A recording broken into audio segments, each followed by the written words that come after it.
Hello to all of you today, and I sure am glad you're back for lesson 284. I can elect to change all thoughts that hurt. It doesn't say, I hope I might possibly sometimes be able to. It says, I can do it, period. So loss is not loss when properly perceived. Pain is impossible when properly perceived. And under those circumstances of reality, there is no grief with any cause, any real cause at all. And suffering of any kind is nothing but a dream. So then it goes on to say, we recognize that although this is the truth, you don't believe it at all. So at first you just say this, and then you repeat this idea many times. See how your brain's trying to be rewired? And so then after it's repeated a lot of times, you mean I could really change my mind and that would make a difference? Of course. And I can accept it as partly true. Like, well, maybe I can change this and it would be different, but I cannot change this. This is truly someone else's fault or someone else's responsibility. So I have a lot of reservations. Then I consider it more seriously. What if this is possible, that I can change my mind from fear to love, and everything changes along with it?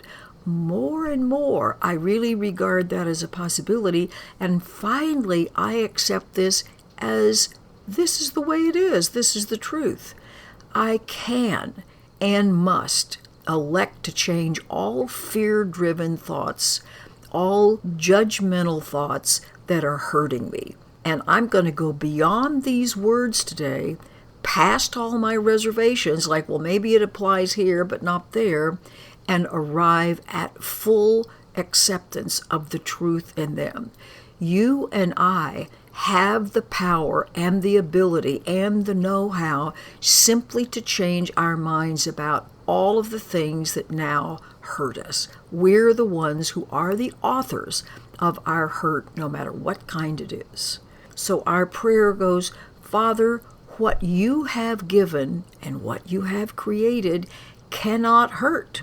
So grief and pain must be impossible in truth. I am not going to fail to trust in you.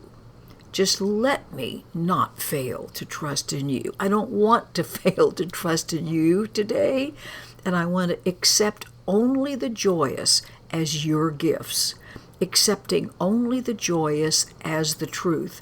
Nothing else is. So that's my barometer. That's how I can measure if I feel hurt, if I feel confined, if I feel left out, if I feel unloved. None of that's true. It points to thoughts that I still believe that I must change, and I can elect to do that. And we're going to make a commitment to ourselves and to one another to do that today. Have a very powerful experience with this lesson. Goodbye. I'll see you tomorrow.